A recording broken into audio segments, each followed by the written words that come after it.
Hi, I'm Jada Pyle, and my film is Dazed and Confused. Some background on it: it was set in Texas, 1996, and follows a group of high school students on their last day of school. And the entire film is through that day and night.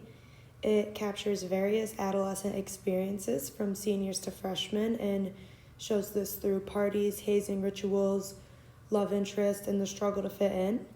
Some key characters in the film are Mitch Kramer on the bottom, who's an incoming freshman trying to find out where he fits in, and a senior named Randall at the top, who's facing the pressure to follow the football team and sign himself to the coach. Both boys show different struggles of adolescence, and as the film goes on, we see Randall take Mitch to his first party. This film has many themes that could have fit, but peers was most significant. The film follows the nature of adolescent peer groups and kind of displays how they shifts through hanging out with their only adults to hanging out with other peers.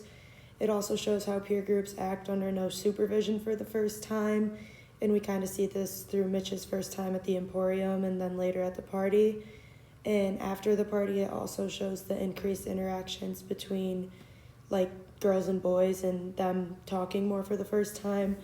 And by the end of the film, we see how this transition created larger crowds and new cliques with the new freshmen. In class, we talked about cliques, and we defined them as small, tightly knit groups between 2 and 12 friends that are usually the same age and sex.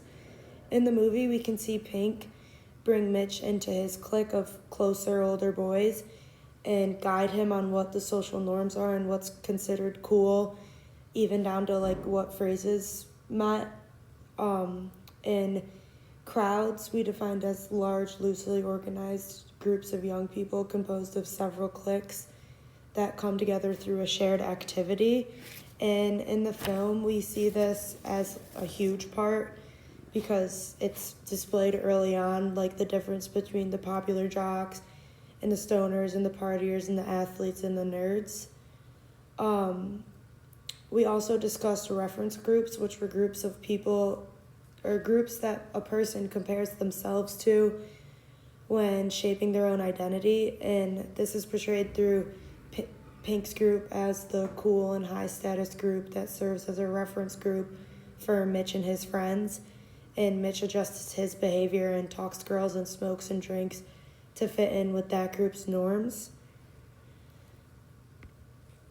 In adolescent, peer groups play a crucial role in establishing social norms, and in the movie this can be seen by the normalization of hazing and drinking by the older peer groups. They kind of do this to make it like if you want to fit in the seniors, then you must do these things. And in the movie, these rituals were very extreme. The younger girls were covered in condiments and made to go through like a car wash and get on their knees in front of older boys. And yeah, just much more insane than what we see now. And selection is the idea that adolescents tend to be drawn to peers who are like them. And this isn't seen in the movie as much as socialization, which is when adolescents influence each other's behavior after they form friendships. This is more relatable to Mitch because he begins to mirror the behaviors of his older peers more as the movie progresses. He drinks and smokes and talks to girls because of the older guys. This movie also demonstrates perceived popularity very well, and this is how a person's social status is based off of their image. And this is seen through Pink and his friends like Wooderson, as they're not really popular because they're nice or smart, but more popular because they're older, athletic, and confident and rebellious. Peer pressure is a significant factor in Dazed and Confused and plays a central role in the characters' actions. In the film, it shows how critical it is to identity formation and how peer pressure can lead to internal conflicts with who you are. Mostly all of Mitch's peers fall into peer pressure, no matter if they showed hesitation. Not only was the peer pressure thrown through hazing on the younger students, but it was also seen with Pink, because he was battling the choice of falling into group expectations and signing himself to the team or not like choose individuality. And in the end of the film, he does actually choose himself. Peer influence also plays a role in identity formation because people act the way their peers do. So Mitch learns how to act like a teenager according to Pink and his friends, and he learns that the social norms are for teens to drink and party. And Pink's kind of dealing with a different type of identity formation because he's going through an internal struggle of playing football and signing the pledge or maintaining his self and individuality. This film portrays a realistic adolescence for the 1970s, I'd say, with the experiences with hazing and peer pressure. Today, we don't really have as dramatic hazing rituals as we saw in the movie.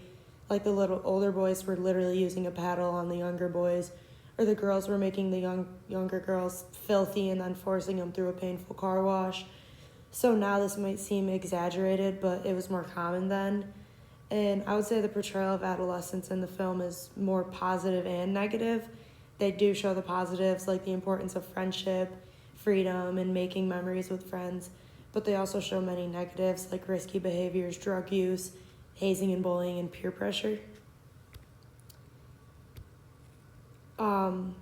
This film is not universal, and it's definitely more fitting for a specific subgroup of being white and middle-class teenagers. There's not really racial or cultural or socioeconomic diversity. Most of them were white, popular, and had enough money to attend school and have a car.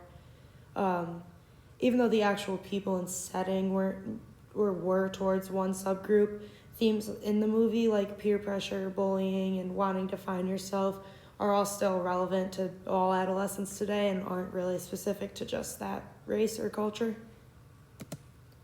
And that's all. Thank you for listening.